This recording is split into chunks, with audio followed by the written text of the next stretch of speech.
Muy buenas tardes. Quiero, ante todo, agradecer a la Fundación del BBVA y a su director, don Rafael Pardo, esta oportunidad de dirigirme a ustedes, de intentar desbrozar algunos temas de la música de nuestro tiempo y de un tiempo ya anterior, puesto que vamos a hablar de más o menos 116 años de música.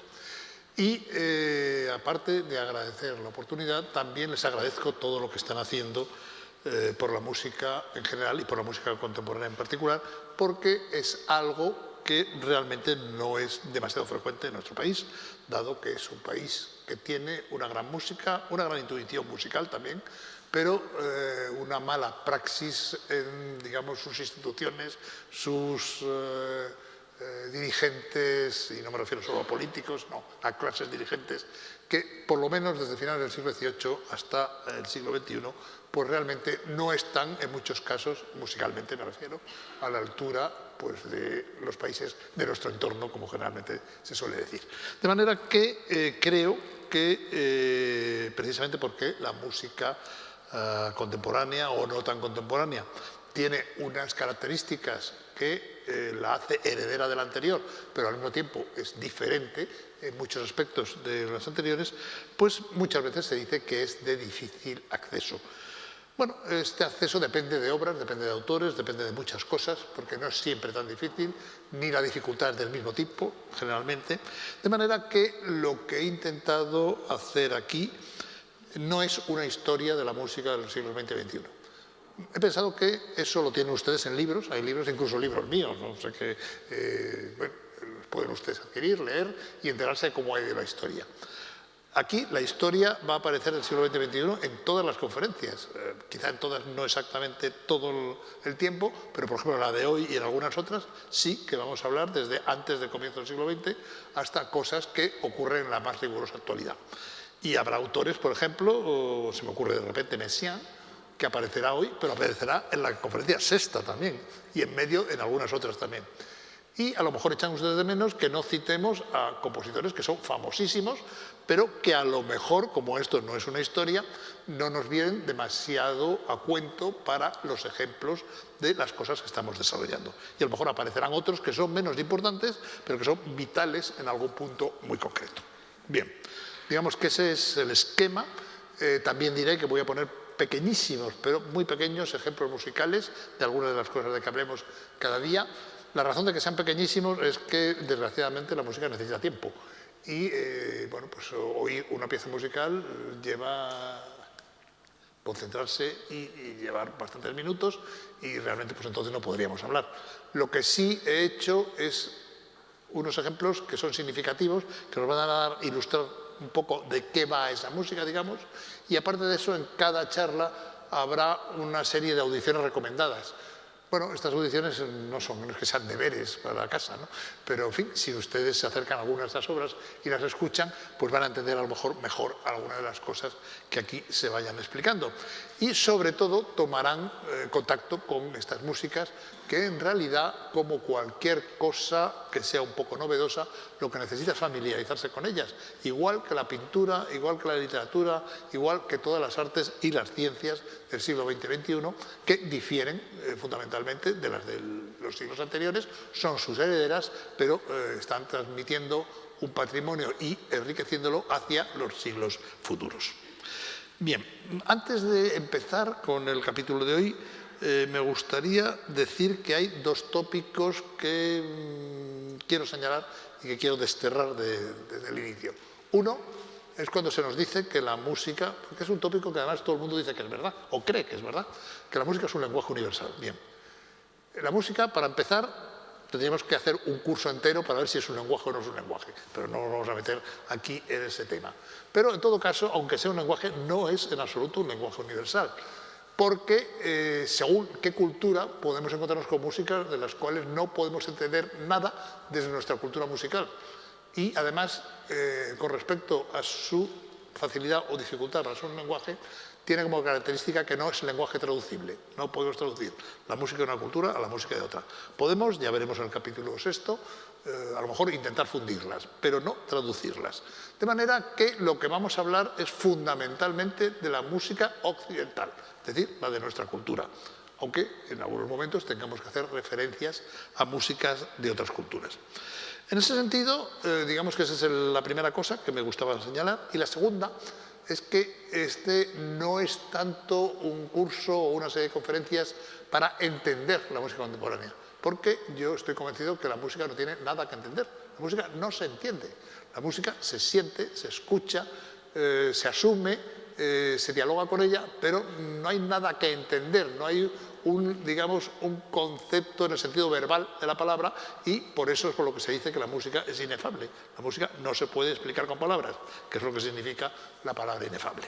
De forma que a mí, cuando alguna gente me dice que la música contemporánea no la entiende, yo le pregunto, ¿entiende usted a Mozart? Y ellos me dicen que sí. Digo, pues explíquemelo, porque yo no lo entiendo. No me lo han explicado hasta ahora nunca, porque a Mozart tampoco se lo puede explicar con palabras. A Mozart hay que escucharlo, hay que asumirlo y hay que disfrutar de él. Y de la música contemporánea hay que escucharla, hay que asumirla de alguna manera y hay que disfrutar de ella, porque también es una música para disfrutar, no es para pasarlo mal. Hay algún compositor que ha intentado hacer música fea a propósito, ya hablaremos de alguno de ellos en algún momento, pero al final, si una música es buena, difícilmente acaba siendo fea. Bien. Una vez dicho todo esto, digamos que la música es un universal antropológico. ¿Qué significa eso tan solemne? Pues significa simplemente que, según los antropólogos, la música es uno de los escasos, porque no hay tantos elementos, que se dan en todas las culturas que han existido o que existen actualmente. No existe ninguna cultura que no tenga música. Y hay muy pocas cosas que sean universales en ese sentido. Podría ser el lenguaje, evidentemente, pero el hombre es lenguaje. Y también podría ser pues, el sentimiento religioso y algunas cosas más. Pero hay muchos otros elementos que se dan en bastantes culturas, pero no tienen por qué darse en todas. La música sí, es universal antropológico. Y precisamente por eso la música tiene una importancia en el comienzo de cada cultura y precisamente porque tiene una relación con el lenguaje. Probablemente nacieron a la vez. Bueno, el propio Darwin decía que la música era anterior al lenguaje, cosa que Skinner se pone muy enfadado y dice que no, que el lenguaje es anterior a la música. En todo caso, bueno, no podemos saberlo porque no sabemos exactamente cómo nacieron ninguna de las dos. Pero en todo caso, digamos que en todas las culturas encontramos como una especie de acto mágico por el cual se crean los sonidos musicales. Generalmente es un dios o un personaje semimitológico que crea los sonidos que son objeto de la música y solo esos sonidos hacen música. Los demás sonidos no son musicales. Bueno, en la cultura occidental se establece una escala musical que nos viene de los griegos y entre los griegos se forma y se da cuenta de lo que es la nota. ¿Qué es la nota? Bien, por nota entendemos una altura musical, es decir, en términos físicos, un número de vibraciones por segundo que determina cuál es la nota. Naturalmente los griegos no sabían eso, pero sí empíricamente podían escucharlo y podían funcionar con ello. Digamos que esto es una medición científica moderna y que evidentemente Pitágoras, que es al que se le atribuye la escala griega, pues no sabía que el La central tiene 440 vibraciones por segundo. Eso no lo sabía Pitágoras, pero sí sabía cuál era el La central. Y en todo caso, digamos que él descubre la escala a través de una serie de procedimientos, algunos muy míticos, como el famoso de los martillos musicales, que hasta el siglo XVI no se descubrió que era falso, por lo cual no podía haberlo dicho Pitágoras, o lo que se cree más frecuentemente que él sacó las notas a partir del uso del monocordio. El monocordio no es sino una cuerda que está en tensión entre dos caballetes y que da un sonido. Si la pulsamos en el centro exactamente de la cuerda, se divide en dos mitades y da la octava, es decir, el número doble de vibraciones más arriba. Y si la relación es de 4 a 3, pues entonces estamos escuchando la cuarta. Si es de 3 a 2, es la quinta. Y así acabó sacando las 7 notas de la escala diatónica, que con procedimientos posteriores se puede sacar la escala cromática, es decir, la de los 12 sonidos que se emplean habitualmente en Occidente desde entonces. Es decir, el do, re, mi, fa, sol, la, si, más sus sostenidos o bemoles, según los casos, que serían ya la escala de 12. Pero digamos que aunque no voy a hablar de técnica musical en general, más que lo imprescindible y explicándolo mucho, Pues digamos que cuando hablo de escalas diatónicas son escalas de 7 sonidos y cuando hablo de escalas cromáticas son escalas de 12 sonidos. Bien, el problema, digamos, es que los griegos hicieron aquello por un sistema empírico, rotando las quintas hacia la octava superior, etc. Y resulta que esto no daba una relación completamente exacta cuando se pasaba a otra escala. Entonces se necesitaban ajustes de afinación para cambiar de tono. En fin, todo esto tendría una explicación técnica muy complicada que no les voy a dar. De manera que, por esa razón, en el siglo XVIII se va creando la conciencia de dividir la escala en 12 semitonos iguales, que no eran iguales hasta entonces, sino que eran disímiles. Pero, por ejemplo, algunos instrumentos de teclado pues, llegan a la conclusión de que estos semitonos son exactamente iguales y que la distancia mínima entre las notas de la escala occidental es una segunda menor. En ese sentido, por ejemplo, en las escalas antiguas, cuando se descendía y había un si bemol, por ejemplo, si bemol era más bajo que su nota igual en sostenidos, que sería un la sostenido. En cambio, en el piano actual o los instrumentos actuales que se van hacia la afinación del piano, pues son exactamente el mismo sonido. Bien, todo esto tiene una implicación después en cómo se desarrolla la armonía, etcétera, pero no vamos a entrar en ello porque únicamente vamos a decir que durante algún tiempo, especialmente parte del siglo XVIII y buena parte del siglo XIX, coexisten diversos tipos de afinación. La afinación está que llamamos temperada, con todos los sonidos divididos exactamente iguales, y las de afinación relativa anteriores que venían desde la época de los griegos. Y en ese sentido hay que decir que incluso un ser físico, Helmholtz, por ejemplo, que fue un acústico importante, todavía a mitad del siglo XIX decía que la cosa más horrísona de escuchar era un concierto para piano y orquesta, porque el piano llevaba la escala temperada, mientras que los violines y los instrumentos de viento todavía estaban haciendo las escalas naturales anteriores. Hoy día esto no puede ocurrir porque el entrenamiento del músico intérprete en el conservatorio le lleva a que efectivamente está oyendo continuamente la escala temperada y ya todo el mundo afina, canta tal por la escala temperada y cuando se sale de la escala temperada nota que desafina. Bien. Digamos que todo esto, como digo, nos viene de los griegos, salvo el nombre de las notas. El nombre de las notas que tenemos en la actualidad nos viene de la Edad Media, de un señor que se llama Guido de Arezzo, que era monje, y que le dio un himno que en aquel entonces se estaba componiendo, que era el himno de San Juan Bautista. Al principio de cada estrofa, la palabra con que empieza el nombre de la nota. De ahí tenemos el do, re, mi, fa, sol, la, si, salvo el do que en la nomenclatura anterior se llamaba ut, porque empieza con la palabra ut, no con la palabra dos, y luego se cambió por una serie de razones. Hay que decir que en cambio en la nomenclatura sajona y alemana esto se sustituye por letras. Realmente cuando habla uno con un alemán de música no dice esto es un la sol, sino se dice uno es un AG, porque ellos hablan así, llamándose a las notas con ese nombre. Bien, digamos que hay otros músicos en Grecia que contribuyen a ello.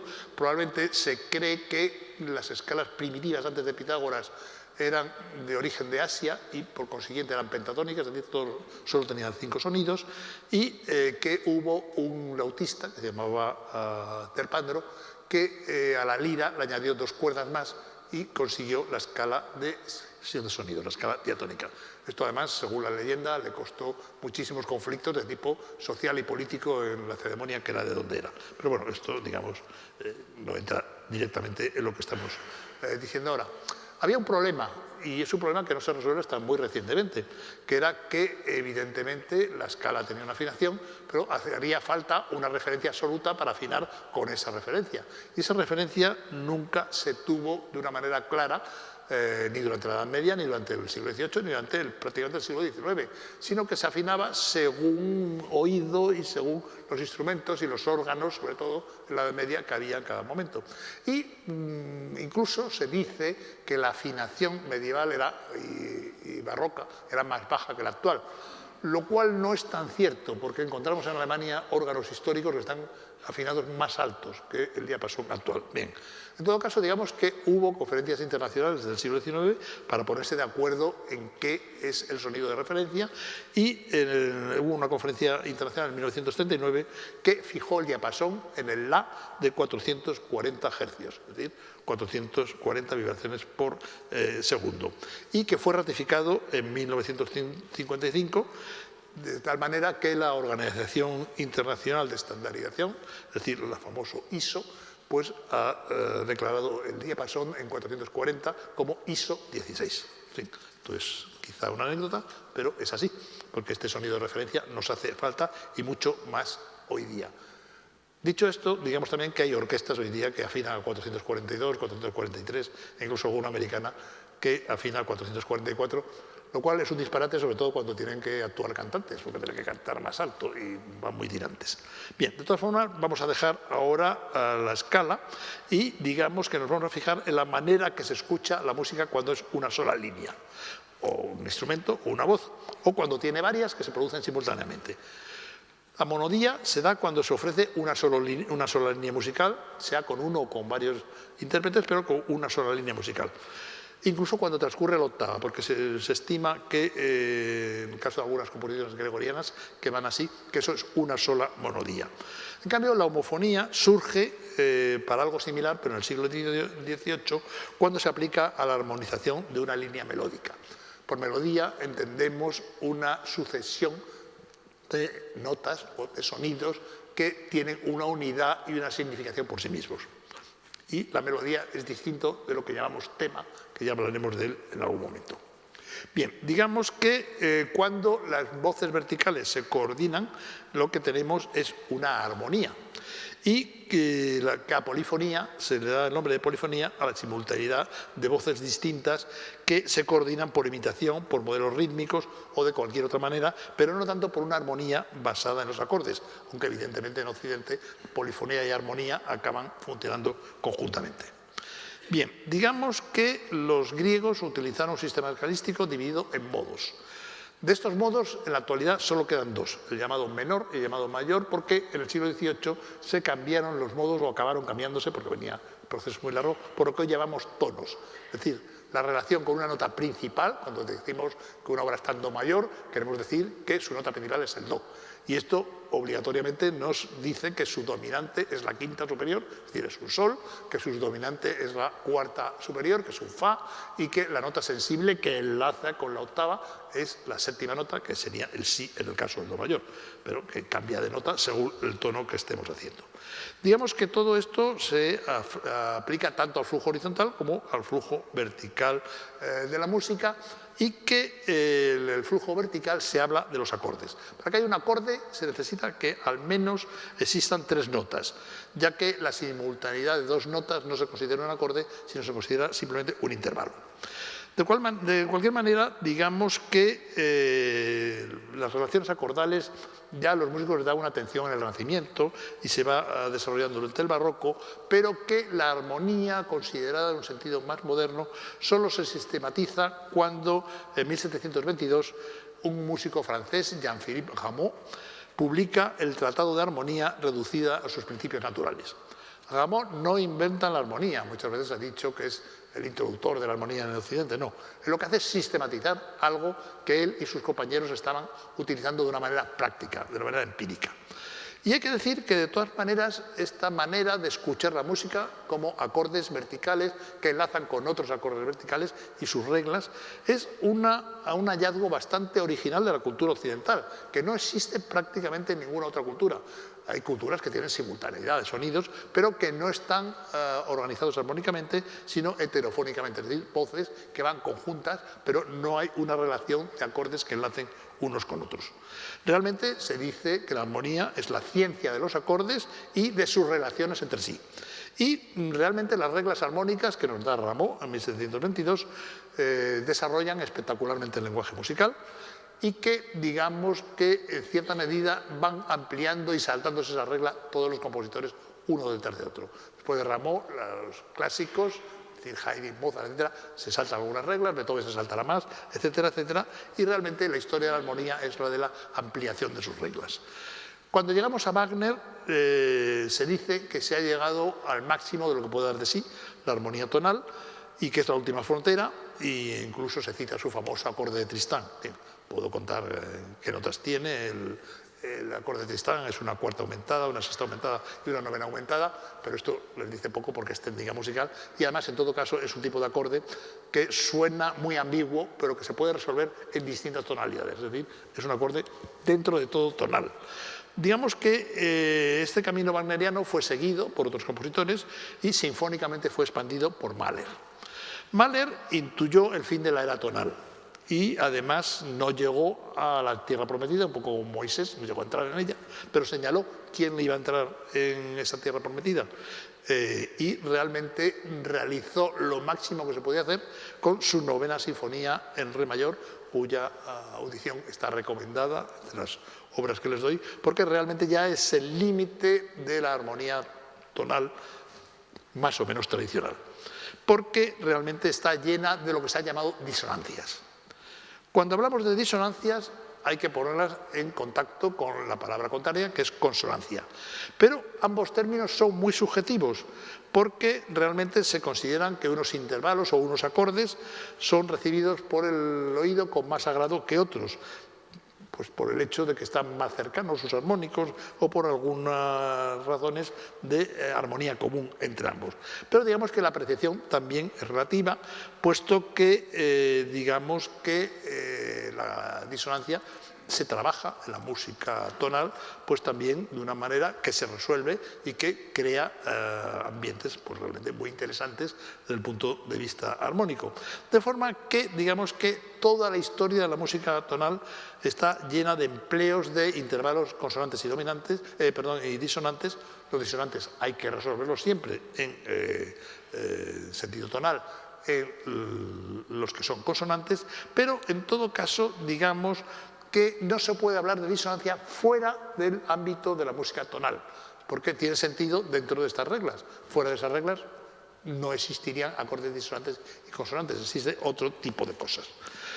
Digamos que el sonido musical, el sonido de las notas, que es de lo que estamos hablando en este momento, es ordenado, tiene una frecuencia definida y resulta reconocible y repetible. En cambio, el ruido, que sería lo contrario, o una ampliación de la nota, es un sonido complejo.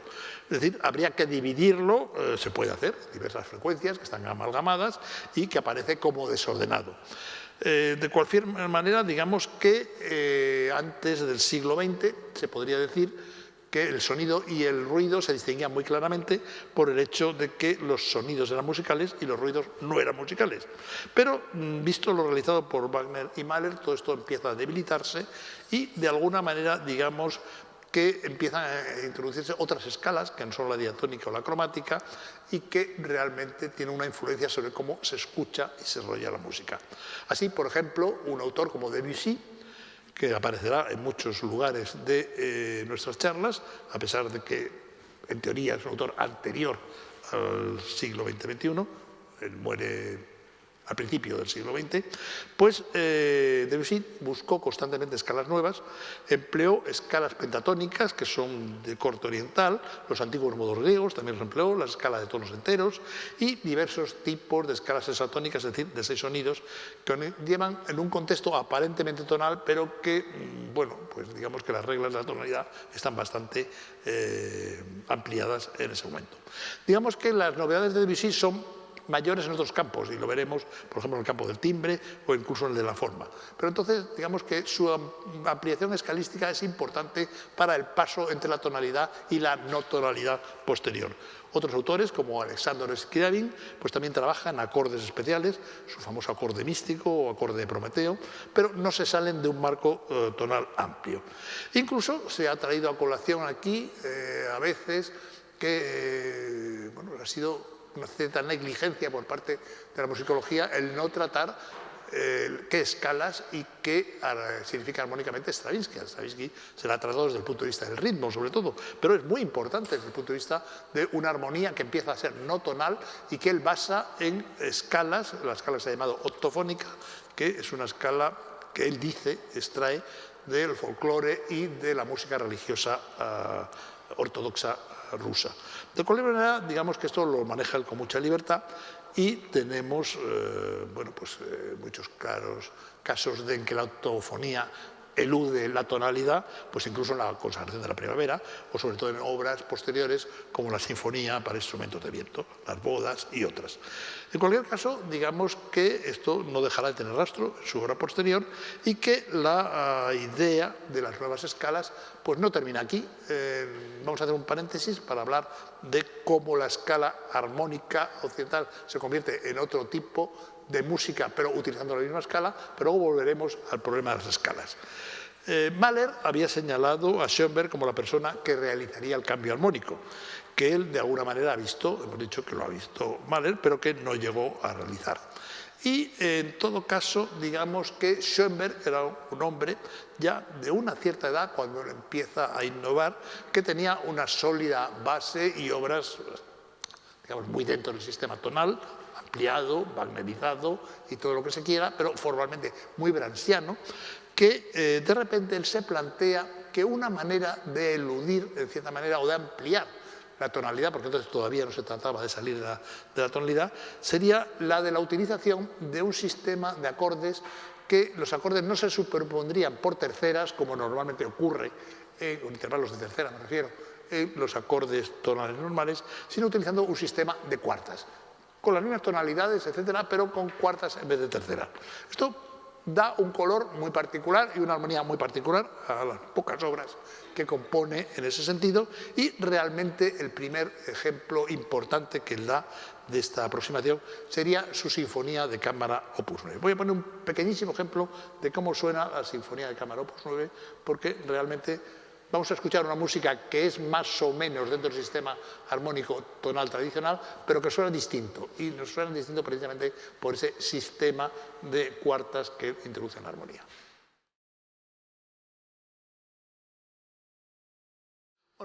Si han escuchado música muy posterior de todo el siglo XX, del siglo XXI, les sonará como bastante tradicional, porque de hecho lo es, pero en la época causó una cierta sensación porque realmente era música que sonaba de otra manera. Sonaba de otra manera a pesar de que es música melódica, es música temática que se desarrolla conforme a las reglas brahmsianas, etcétera, pero su armonía no es ya exactamente ni siquiera la de Mahler. Digamos que, por otra parte, esto le da pie a Schoenberg para pasar de golpe, casi de golpe, al sistema tonal. ¿En qué consiste el sistema tonal? Consiste en utilizar la misma escala que se estaba utilizando hasta entonces, la escala de los 12 sonidos, pero empleándola de la manera que el compositor crea que es eficaz para sus deseos sonoros. Es decir, ya no nos metemos dentro de las relaciones entre una tónica que tiene una dominante, que tiene una subdominante, no. Aquí las notas tienen igual valor y las notas pueden ir mezcladas como el compositor lo crea. Digamos que en ese momento se produce una serie de cosas que, por un lado, afectan a la música, pero que están en consonancia con cosas que han ocurrido o que están ocurriendo en otros campos. Es el mismo momento que está en la pintura apareciendo, por ejemplo, el expresionismo, y de ahí se va a pasar al abstracto. Es el momento en que están apareciendo la física cuántica, por ejemplo, o la teoría de la relatividad en física. Es el momento que están apareciendo otras cosas dentro de la literatura, por ejemplo, toda la literatura de Marcel Proust, de Robert Musil, etcétera, que acabarán en la experiencia de James Joyce. De cualquier forma, digamos que en las artes plásticas y en la música esto se da muy cercanamente, porque precisamente cuando Schoenberg decide dar el paso hacia la tonalidad, hay un amigo de él con el cual se cartea, y hay una correspondencia que está publicada que es interesantísima, que es Vasily Kandinsky, que vive en Múnich, muy cerca de la Viena donde vivía Schoenberg, y que acabará produciendo las primeras acuarelas y cuadros abstractos, es decir, sin ninguna figuración previa, que en cierta medida se dice que equivaldría a lo que está haciendo Schoenberg con la atonalidad. Digamos que también hay un elemento que tiene que ver con la estética en general de todas las artes de ese momento. Hemos pasado del momento de la secesión, que evidentemente en pintura es Klimt, pero que en música podría ser Mahler perfectísimamente, al momento del expresionismo. Y este expresionismo, que está manifestándose de una manera muy flagrante en el arte alemán, pues produce efectos en la literatura muy grandes. La poesía, por ejemplo, otro austriaco, Georg Trakl, o, por ejemplo, la pintura, pues todo el grupo de Die Brücke, o pintores como Frank Marc, etcétera, que están pintando de otra manera, y la música, pues realmente es un momento expresionista, el momento de la tonalidad. Coincide la tonalidad con el expresionismo. No quiero decir que toda música tonal tenga que ser expresionista, ni desde luego no es así, ni tampoco que toda música que sea expresionista tenga que ser atonal. Pero en todo caso hay una muy buena relación, muy buen entendimiento entre atonalidad y expresionismo. La etapa atonal de Schoenberg coincide plenamente con este triunfo del expresionismo en el arte alemán, y por alemán entendemos también el austriaco, naturalmente, y realmente en el periodo que ocupa tanto Schoenberg como Alban Berg y Anton Weber, es decir, hasta prácticamente el fin de la Primera Guerra Mundial, pues investigan en este terreno, en las formas, en cierta manera de cantar de otra forma, por ejemplo, el famoso canto hablado del Pierre Donat de Schoenberg, y la tonalidad daba una libertad que se produce en el plano claramente armónico, temático y melódico, no en el plano formal. Les voy a poner un ejemplo de una obra plenamente atonal para orquesta, una obra que es una obra maestra, por otra manera, de otra forma, y que se toca muy poquito. Es una obra que la gente desconoce, a pesar de que es una de las grandes obras maestras del principio del siglo XX, y la desconoce quizá porque es una obra muy compleja, muy difícil de tocar, hay que enseñarla mucho, y los directores de orquesta tienen que trabajar demasiado con ella, y además opinan que después al público no le gusta lo suficiente para el esfuerzo que han hecho. Se trata de las 3 piezas para orquesta, opus 6 de Alban Berg, una grandísima obra maestra, de las cuales les voy a poner un poquito del movimiento final que se llama marcha y que es una marcha. Y nos da la imagen de a qué suena una música atonal para orquesta, y además no solo de a qué suena, sino dentro de qué movimiento estético claramente expresionista se está manifestando. Se dan ustedes cuenta de que el avance con respecto al lenguaje de la Sinfonía de Cámara de Schoenberg es patente, y que la estética es también diferente, que la estética es claramente expresionista, mientras que la forma sigue siendo una forma tradicional. En realidad, los atonales y los dodecafonistas, que vienen después y que son los mismos, no entran de lleno en el problema de las formas. Las formas van adaptando las formas que existen y que vienen de la música tonal, porque bastante tenían con renovar el aspecto armónico. Porque, en cierta medida, digamos que cuando el expresionismo cambia como modelo estético preferente, y por otra parte esta libertad les da un poco de miedo a los compositores, creen que deben sistematizar el sistema atonal. Y Schoenberg se pasó 10 años meditando qué hacer con él. De hecho, no compone entre el año 12 y el año 22. Es verdad que en medio está la guerra, pero también es cierto que estaba pensando algo que sustituyera al antiguo edificio tonal. Y después de esos 10 años irrumpe con un sistema de composición con los 12 sonidos cromáticos, al que llamó con el poco eufónico nombre de dodecafonismo. Pero así ha quedado y así lo entendemos. Bien, el dodecafonismo consiste en utilizar, igual que utilizaba el atonalismo, los 12 sonidos cromáticos, pero con la diferencia de que en el caso de Schoenberg y sus discípulos, estos sonidos, al principio de cada obra, se establece una serie, y esa serie es en qué orden van a ir los 12 sonidos, con la regla, además de oro, de que no se puede repetir ninguno de ellos antes de que se hayan emitido los demás. ¿Por qué? Porque si hubiera uno que se repite, o se repite varias veces, tendría un foco de atracción y funcionaría como la tonalidad en el sistema anterior. De manera que él pone en marcha este sistema, que es un sistema muy complejo, evidentemente, lo acabo de explicar, digamos, muy groseramente en su base, pero es una técnica que puede llegar a ser muy personal.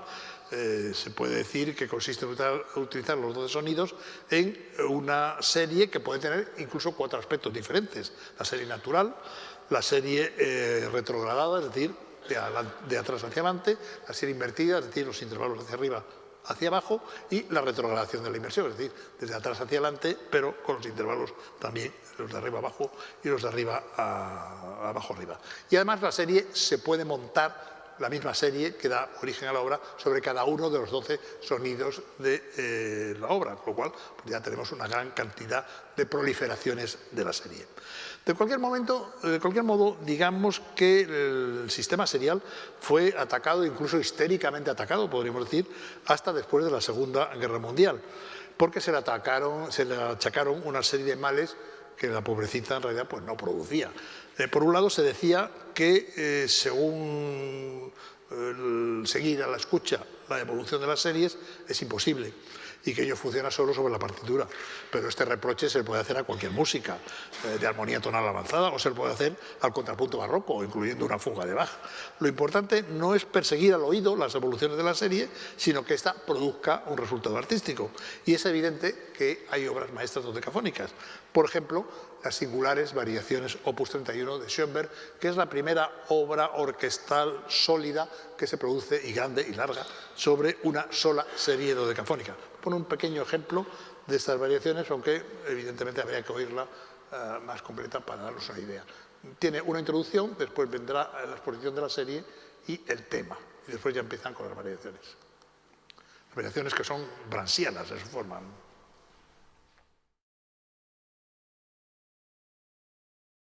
Realmente, pues también se decía que, por ejemplo, que el dodecafonismo anulaba la personalidad de los compositores porque su resultado era siempre el mismo y siempre se oían las mismas cosas, lo cual es también evidentemente y fácilmente demostrable que no es verdad, porque si comparamos algunas obras que son incluso neoclásicas, pero dodecafónicas, como la Serenata de Schoenberg o la suite lírica de Alban Berg, son mundos totalmente diferentes de expresividad, o el concierto Opus 24 de Webern, que es una absoluta concisión y realmente pues, nos da tres estilos muy personales que se van repitiendo a lo largo de las obras diferentes de estos autores, que tratan de manera diferente las series.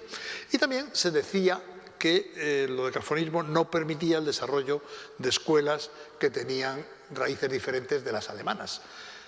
Bueno, esto también es falsísimo, porque evidentemente se ha demostrado que existió un grandísimo dodecafonismo italiano, con alguien tan dotado como Luigi Dalla Piccola, e incluso un dodecafonismo español, en el caso de Roberto Gerard, que es un compositor que antes de la Guerra Civil, en su quinteto de viento, une de una manera absolutamente magistral y además inusitada, por un lado, la lección de Schoenberg, desde el punto de vista armónico, y la lección de Falla desde el punto de vista métrico. El quinteto de viento de Gerard realmente es una obra muy importante que debería ser más conocida de lo que es en nuestro panorama.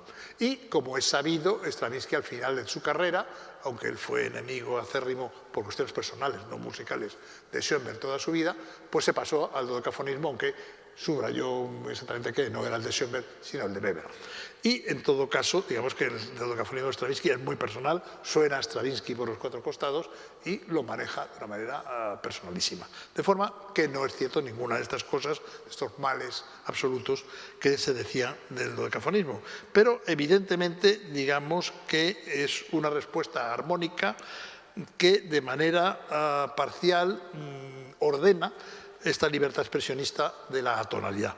De manera que muchas veces se compara la atonalidad, por ejemplo, con la labor pictórica abstracta de Kandinsky, mientras que el dodecafonismo se suele llevar más a una cierta normatividad abstracta, por ejemplo, la de los suprematistas, la de Malevich, la de Rodchenko, o a las exigencias de un Mondrian.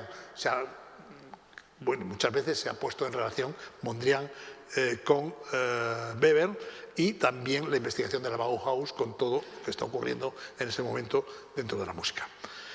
Digamos que, aunque la aportación de la Escuela de Viena es armónica, andando el tiempo, lo que perdurará hasta la actualidad de la Escuela de Viena no es tanto el dodecafonismo, que es historia desde hace muchísimo tiempo, sino el concepto de serie. El concepto de serie que será muy importante para determinadas cosas y lo veremos en otro momento del desarrollo de estas charlas.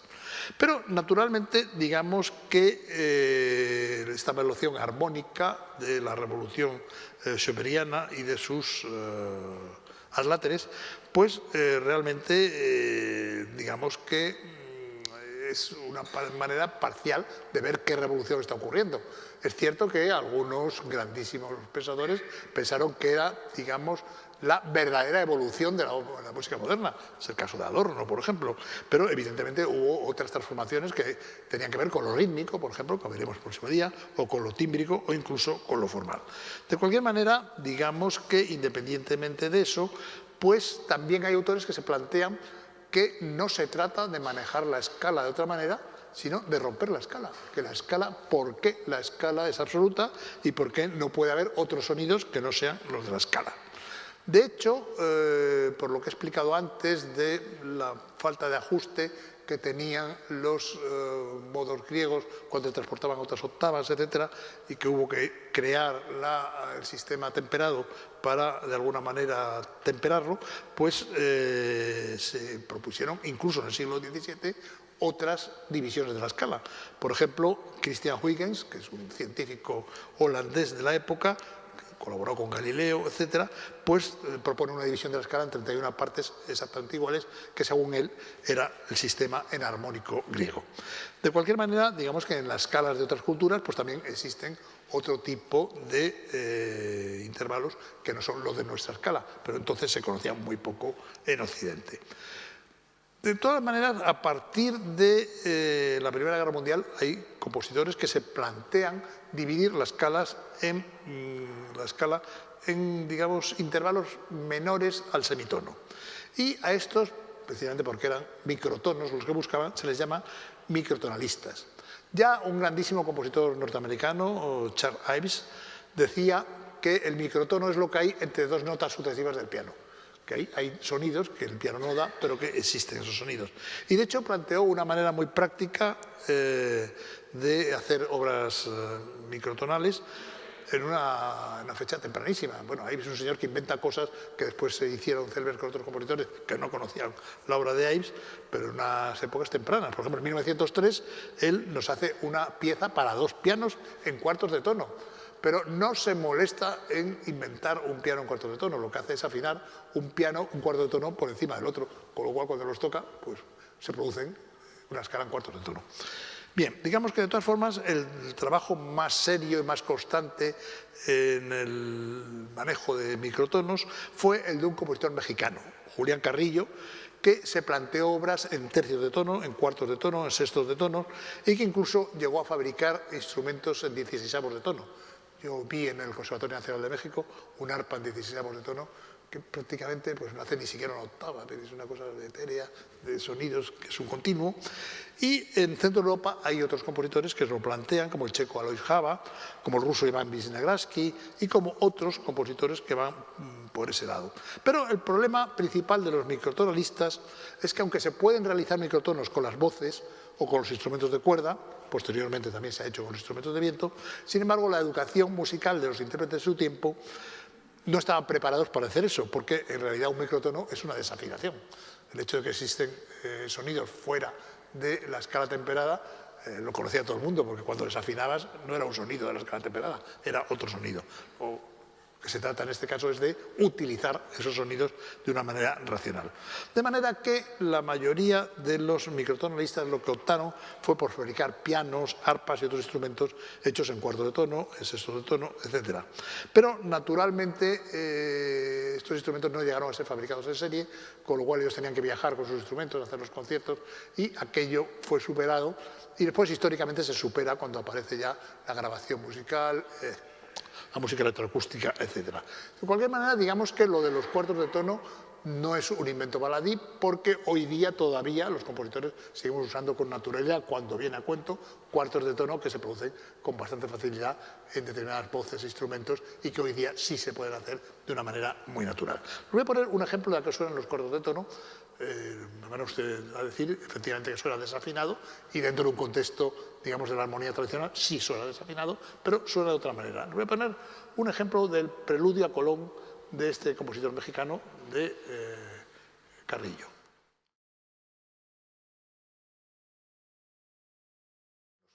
Curiosamente, los microtonos, como digo, se abandonan cuando llega la música electrónica. Los compositores los vuelven a recuperar después, pero en otro contexto, no como música microtonal, sino como el continuo sonoro que se emplea a partir de finales del siglo XX.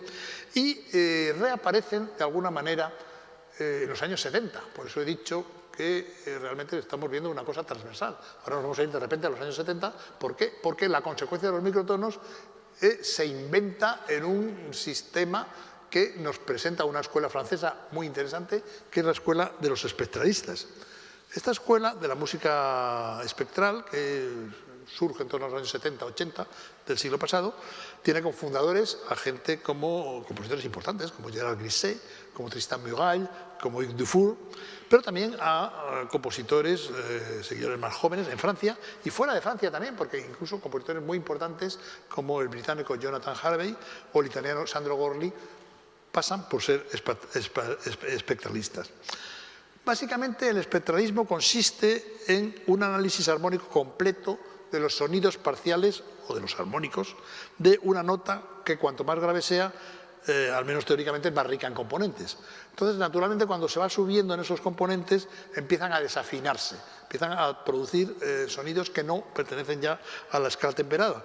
Y entonces coexisten sonidos de la escala temperada con otros que no lo son y se les añade además un componente tímbrico. El timbre será muy importante y lo veremos en otro momento, pero hay que decir que dentro de lo que hacen los espectralistas tiene una importancia grande unida a este nuevo espectro musical microtonal.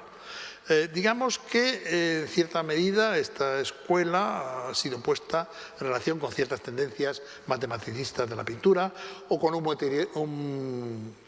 movimiento literario francés que se llamó Oulipo, es decir, el taller potencial de literatura, y en movimientos semejantes en otras partes del mundo. De manera que el espectralismo ha causado cierta sensación y ha influido, no de una manera solo como seguimiento, pero sí como utilización de algunas de sus proposiciones, pues en prácticamente la mayor parte de los compositores que escriben a finales del siglo XX y principios del siglo XXI. Voy a poner un ejemplo de microtonalismo de Gerard Grisset. Pertenece a una obra que se titula Talea y creo que es interesante desde el punto de vista de que vamos a escuchar unos sonidos que suenan poco y que son realmente, digamos, los sonidos fundamentales, y luego hay movimientos muy rápidos que nos llevan pues, a otros mundos y a otros sonidos que realmente serían todo el espectro armónico que él utiliza en la obra. Vamos a escuchar un poquito de Talea. Pero sí, digamos que el tema de la escala no acaba ahí, porque hacia mitad del siglo nos encontramos con un compositor francés, Olivier Messiaen, he dicho que va a aparecer prácticamente en todas las charlas, que no es una figura fuera de la vanguardia, pero no empleó el dodecafonismo o lo empleó de una manera, digamos, anecdótica. Pero es muy importante para la proliferación del concepto serie, como veremos en su momento, y sobre todo porque utiliza escalas muy particulares. Se fijan las escalas hindúes, las utiliza a veces, también las japonesas, las de Nueva Guinea, y además, como fue un gran ornitólogo, trabajó mucho el canto de los pájaros y lo utilizó en las escalas que utilizan los pájaros, que a veces también tienen microtonos, en sus obras. De momento que llegó a un sistema armónico que él llama modos de transposición limitada, que son secuencias interválicas que en cada modo la última nota será la primera del modo siguiente, y eso produce modos que solo se pueden transponer un número limitado de veces. Por eso él les llama modos de transposición limitada. Son 7 modos y no me voy a parar ahora en describir cada uno de los modos, porque esto, bueno, pues digamos que tiene unas implicaciones técnicas que no vienen ahora al caso, pero sí digamos que estos modos representan un despliegue tanto melódico como armónico, que es de lo que se trata al emplear una nueva escala. Pero al mismo tiempo que se producía toda esta investigación escalística, también latía por debajo, digamos, la idea de que se podía ser interesante utilizar en la música sonidos que pertenecieran en cierto modo a la esfera del ruido, es decir, a sonidos complejos que no podrían ser transcritos por la escala. Y, naturalmente, el que hubiera compositores que querían ampliar el número de sonidos disponibles nos lleva a estos. Digamos que también se puede hablar de que hay una serie de instrumentos eléctricos que se van creando y que crean nuevos sonidos. Me estoy refiriendo no a la música electrónica, sino a instrumentos eléctricos anteriores a la Segunda Guerra Mundial. O bien lo que se ha llamado la acción instrumental, es decir, hacer modos de ataque a los instrumentos tradicionales que suenan de otra manera, con sonidos golpeados, frotados, agitados, y digamos que realmente esto hace que se vuelva la atención de los compositores hacia un grupo de instrumentos antiquísimo, pero que tenía una función muy reducida.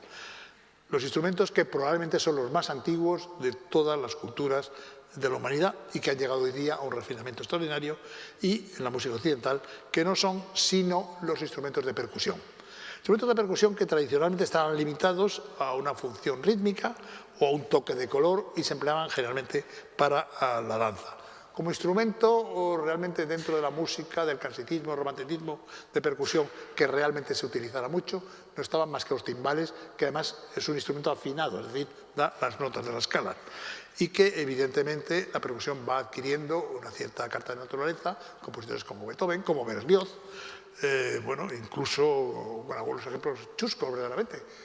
Hubo una gran conmoción cuando Liszt compone su primer concierto de orquesta. Hubo un crítico que dijo que era un concierto para triángulo y orquesta, porque utiliza el triángulo en varias ocasiones, lo cual era insólito en la época, ¿no? Eso le llamó la atención y le enfadó mucho al crítico. Y aparte de los timbales, pues la música occidental utilizó, como digo, este triángulo, utilizó el bombo, algún tipo de platos que venían de la conexión con la música turca a través de la frontera entre el Imperio Otomano y Austria, y realmente pues también instrumentos de la tradición folclórica que creaban unos efectos concretos. Realmente la revolución rítmica que inicia Stravinsky se hace en buena parte con la adscripción de una gran cantidad de instrumentos de percusión a sus obras. De cualquier manera, el paso de crear una obra solo con instrumentos de percusión va a tardar tiempo. La percusión se usa mucho, pero con otros instrumentos, y no es hasta 1931 que un grandísimo compositor de origen francés, pero nacionalizado norteamericano y que hace toda su carrera en América, Edgar Varese, compone una obra llamada Ionización, que está compuesta en 1971. Pero, en honor a la verdad, hay que decir que un año antes hay un compositor cubano llamado Amadeo Roldán que compone unas piezas que se llaman rítmicas, que es una serie de 7 piezas, y 2 de ellas, la quinta y la sexta, ya son solo para instrumentos de percusión. De manera que digamos que pieza sola para instrumentos de percusión, el primero que hace Roldán, y el primero que hace una obra de instrumentos de percusión es Varese. ¿Cómo vamos a escuchar la obra de Varese o un ejemplo de la obra de Varese en otra charla? Les voy a poner un ejemplito de las rítmicas de Amadeo Roldán, que son curiosas, tienen un sustrato folclórico, pero son solo para instrumentos de percusión. Digamos que los instrumentos de percusión empiezan a evolucionar, escriben una gran cantidad de instrumentos nuevos, o que vienen de otras culturas, o que se crean como tales instrumentos, y hoy día pues una especialidad instrumental tan difícil y tan compleja como cualquier otra. De manera que digamos que en cierta medida es el gran invento instrumental del siglo XX. Pero digamos que más allá del deseo de construir nuevos instrumentos, hay movimientos artísticos muy radicales en la época que intentan construir directamente música con ruidos. Y será el caso de los futuristas italianos. Los futuristas italianos que, capitaneados por una serie de gentes como Boccioni, como Marinetti, etcétera, pues realizan una importante aportación a las artes plásticas sobre todo, pero también a otros elementos. Digamos que Marinetti quería también tener músicos a su alrededor y pide los manifiestos musicales del futurismo a Francesco Balilla Pratella. Realmente Balilla Pratella pues, no creía mucho en aquello y de hecho al final acabó retirándose al Conservatorio de Rimini, que dirigió, y hacer óperas estilo Mascagni, que en realidad es lo que le gustaba al hombre. Marinetti le había convencido para aquellos manifiestos que escribía el propio Marinetti, por otra parte. Pero, sin embargo, sí hay un autor italiano de la época que se plantea seriamente la construcción de músicas solo con ruido, que es Luigi Russolo. Luigi Russolo es actualmente conocido simplemente como pintor, digo simplemente solo como compositor, no como músico, porque su música no se escucha, pero fue el importante músico de los futuristas. Y en 1930 publicó un manifiesto que se llama El arte de los ruidos y fabricó una serie de artilugios enormes, hay unas fotos tremendas, de unos aparatos que llamaba intona rumori, es decir, entonadores de ruido, y cada uno hacía un ruido concreto, no podía hacer más porque eran instrumentos puramente mecánicos. Él realizó conciertos en Milán, en París, con esos aparatos, conciertos a los que iba toda la intelectualidad y acababan a bofetadas en la comisaría, pero bueno, él se hizo conocido y al final él creó estos aparatos los dejó en París en 1962 porque se volvió, en vista que no podía comercializarlos y que no podía vivir de eso, se volvió a la pintura y estos aparatos desaparecieron en un incendio en París, no con motivo de ninguna guerra, sino porque desaparecieron en aquel incendio. Pero modernamente han sido reconstruidos en Estados Unidos. No puedo garantizar que fiablemente sea al 100% como eran los de Marinetti, y se han hecho reconstrucciones sonoras de a qué sonaba lo de Marinetti. De manera que, como curiosidad, les voy a poner un ejemplo de una obra que hacía Marinetti con todos aquellos aparatos llenos de gente que tocaban sus intonarumori y que él llama Risveglia di città, es decir, cómo se despierta una ciudad. Las ciudades es una cosa muy de los futuristas, evidentemente.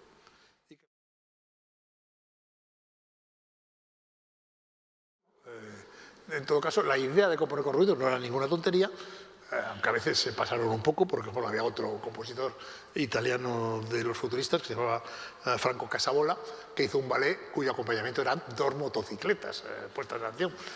Ustedes piensen cómo debía sonar una motocicleta en 1913 y el pestazo a gasolina que debía dar en el teatro también. Pero bueno, él lo hizo y la cosa, pues no sé si le funcionó o no, pero ha quedado en la historia.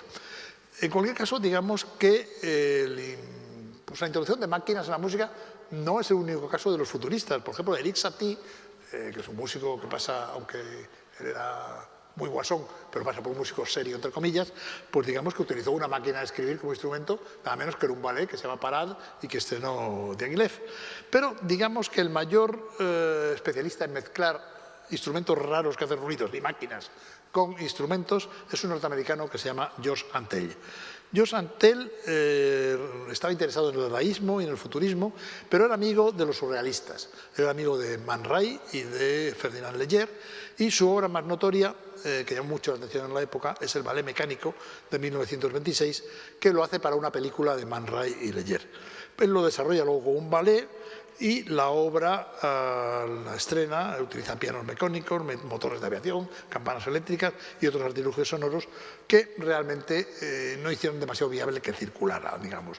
Y también hay casos de otros compositores que intentan construir instrumentos ellos mismos, instrumentos que producen ruidos o sonidos más o menos fuera de la normalidad de la escala, como por ejemplo el norteamericano Harry Partch, que él pues, se trasladaba con sus instrumentos, tocaba y no pretendía más. Pero digamos que lo importante es la llegada de la electricidad. Sería un poco prematuro hablar de electrónica, pero sí de la electricidad al desarrollo de la música. Y esto es posible cuando en 1906 Lee Forest inventa la llamada válvula de vacío o triodo, que nos ha permitido, pues, o permitió en aquella época, porque actualmente funciona de otra manera, pues el que exista la radio, el que exista la televisión y inaugura la era electrónica. De manera que algunos constructores, músicos o no músicos, se ponen a hacer instrumentos eléctricos. Por ejemplo, Leo Theremin, que a partir de 1920 crea un aparato que él llama heterófono, pero acaba siendo rebautizado como Theremin. Theremin tuvo su recorrido y en la actualidad ha vuelto. Se venden teremines, se fabrican teremines y se utilizan musicalmente teremines de una manera tanto, digamos, controlada, pero se utilizan. Y además el teremin se cargó otros instrumentos como, por ejemplo, el Teutonium de un tal Friedrich Trautwein, que lo inventó, la cruz sonora de Nikolai Obuchov, y un instrumento que tuvo mucho predicamento en la música popular, que fue el órgano Hammond. También ha sido muy conocido las ondas Martenot, que inventa un ingeniero francés, porque fue profusamente utilizado por algunos compositores franceses, por ejemplo, por Messiaen y también por Poulenc, de manera que las ondas Martenot ha llegado a ser enseñada en los conservatorios franceses. Y cuando se hace una obra con ondas Martenot, siempre hay que llamar a un francés que venga a tocarla al país que sea. Pero realmente el gran paso que se da es la aparición de la música electroacústica, electrónica y concreta, que hoy día englobamos en música electroacústica en general. Y es evidente que al término de la Segunda Guerra Mundial se había practicado ya mucho con el empleo de ruidos y que la mayoría de los compositores estaban dispuestos a integrarlos de una manera u otra en sus composiciones. Pero la ocasión histórica llega cuando se descubre la cinta magnetofónica, que permite grabar el sonido y manipularlo y después darlo elaborado. De manera que los primeros usos del magnetófono, como se dieron en emisoras de radio, no resulta extraño que las primeras músicas electroacústicas o concretas o electrónicas de la época aparezcan precisamente en esas emisoras. Así, en Europa surgen casi simultáneamente, en Francia y Alemania, dos movimientos contrapuestos, pero que tienen importancia en la época, que son la música concreta y la música electrónica, que parten de métodos diferentes e incluso de estéticas diferentes, pero acaban llegando a conclusiones bastante parecidas. A finales de los años 40 coinciden en la radio francesa el ingeniero y músico Pierre Schaeffer y el músico convertido en técnico Pierre Henry, que fundan en 1948 el llamado Club de C para la radio, para investigar en ese terreno sonoro y utilizar los productos para algo que le interesaba a la radio, que era para fondos de noticiarios, para documentales, para elementos dramáticos, etc. Y la gracia del asunto, digamos, consistía en que tomaban sonidos del exterior, sonido que podía ser producido por un instrumento musical o no, lo grababan y lo manipulaban en estudio, llamando al resultado música concreta. Causaron bastante conmoción, pero no solo porque difundieron sus obras por la radio, sino porque algunas se expandieron universalmente, porque en aquel entonces las adoptó un coreógrafo que era todavía bailarín y que era emergente, empezaba a ser célebre y que pues, se hizo muy célebre, que fue Maurice Béjart. Maurice Béjart pues, llevó una gran cantidad de obras de música concreta en sus ballets y eso permitió que la música concreta fuera muy conocida. Realmente estos músicos lo que utilizaban era el sonido exterior, lo manipulaban y en algunos casos llega a ser muy complejo y muy refinado, como en el Orfeo de Pierre Henry o la Sinfonía para un hombre solo, pero les voy a poner un ejemplo de la segunda obra concreta. La primera es las variaciones sobre una flauta mexicana, pero es tan elemental que voy a poner una que se ve inmediatamente de qué es, porque no ocultan el origen de los ruidos, pero que está montada y manipulada y que se llama lo que contiene, variaciones sobre una puerta y un suspiro.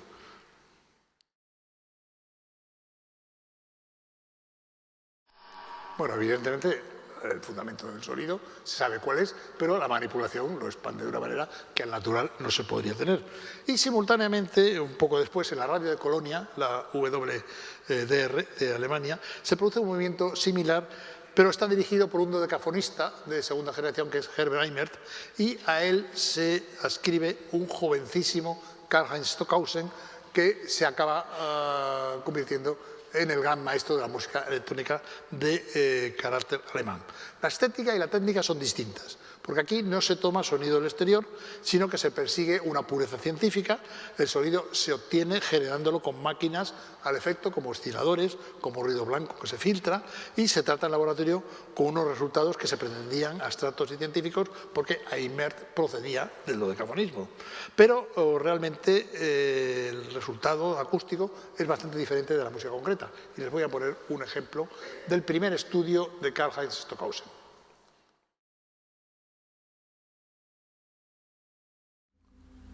Bueno, de lo que se trata de ver la diferencia entre música concreta y música electrónica, pero en 1956 Stockhausen incorpora a una obra electrónica la voz de un niño y un texto bíblico y crea el canto de los adolescentes, que es realmente la cueva de Altamira de la música electroacústica. Es una obra maestra, muy primitiva de realización, pero sigue siendo una obra maestra. Este canto de los adolescentes realmente integraba técnicas concretas con técnicas electrónicas y a partir de entonces se le da el nombre de electroacústica a estos fenómenos, que se suceden inmediatamente en Estados Unidos, porque la Fundación Rockefeller en 1959 crea el Electronic Music Center de la Columbia Princeton University y empiezan a producirse estudios de música electrónica pues, prácticamente en universidades, radios y conservatorios de todo el mundo. Bueno, la evolución de la electroacústica es muy rápida, hay autores importantísimos, pero digamos que el siguiente paso es ya no solo la grabación como música que se ofrece grabada, sino también la posibilidad de hacer música en vivo desde el punto de vista electroacústico, porque esto es posible cuando aparece el transistor. Y el transistor, que se emplea universalmente para muchas cosas, hay un inventor que se llama Robert Moog, escrito Moog, que empieza a comercializar en 1964 una cosa que entonces los jovencitos llamábamos el Moog, sin más, y que hoy día se llama sintetizador. Palabra muchísimo más conocida hoy día, naturalmente, que lo de Moog. Y además en 1970 lo hace transportable en un aparatito pequeño, que es el Mini Moog, que será el primer sintetizador portátil. Ello permitía realizar electrónica en vivo y además su uso inmediato, junto con la música instrumental, también lo que había empezado siendo una aventura estética y científica de los compositores de vanguardia acabó popularizándose a nivel de consumo y hoy día no hay grupo de lo que sea rock hasta flamenco que no utilice sintetizadores. Y finalmente, pues todo esto evoluciona y acaba creándose por iniciativa de Pierre Boulez en 1977, gracias al apoyo del presidente Pompidou y en el Centro Pompidou del famoso IRCAN, el Instituto para la Búsqueda Científica de la Música, que dirigirá durante años el propio Boulez. De cualquier manera, digamos que a nadie se le escapa que este mundo electrónico ha influido notablemente en los otros aspectos musicales, que no son solamente la escala o el material que se usa, porque hemos partido de la escala para llegar al ruido, sino que interviene importante materia, el timbre, de la que hablaremos el próximo día, pero también la forma, la percepción del tiempo, la espacialización del sonido, es decir, tiene mucha importancia en muchas cosas que iremos viendo en su momento. Por ahora nos vamos a conformar con constatar que ya no se puede hablar de sonidos musicales y sonidos no musicales, y que incluso que a nivel musical no se puede hablar de sonidos y de ruidos, sino que en cierta medida la música ha trascendido ampliamente la escala y ha conquistado el total sonoro. Todo lo que suena es susceptible de convertirse en música. Otra cosa es que la música sea buena o mala. El talento del compositor se aplica igual a una escala diatónica que al total sonoro que hoy día se puede utilizar. Y de hecho, ya entrado en el siglo XXI, nos vamos a encontrar con fenómenos conexos que utilizan toda clase de sonidos posibles, como son, por ejemplo, el llamado sound art, el radio art, las instalaciones sonoras y otra cosa, que es la cual hablaremos el último día, que desde un último campo, que es la llamada ecología musical o música ecológica, que utiliza sonidos naturales tal cual, es decir, casi lo contrario de los ruidos que producimos en laboratorio. Pero por ahora es suficiente que les diga a ustedes que la escala no ha muerto, pero la escala se ha expandido, ha ido ganando otros elementos y hoy día es una de las posibilidades sonoras junto con cualquier otro material que le sirva a un compositor para hacer una música que sea comunicable, que sea disfrutable por un público. Y de hecho, digamos que hasta aquí llegamos con lo que la escala nos puede dar y nos ha dado hasta ahora, y entendemos que la escala es hoy día todos los sonidos posibles. Hemos partido de la creación mágica de los sonidos que se emplean en la música hasta la magia de emplear cualquier sonido para hacer música. Y por hoy lo vamos a dejar aquí. El próximo día tenemos otros elementos importantísimos en la música que nos van a hacer descender de nuevo hasta fines del siglo XIX y nos irán llevando hasta finales del XX y principios del XXI, como son el ritmo, el timbre y la intensidad.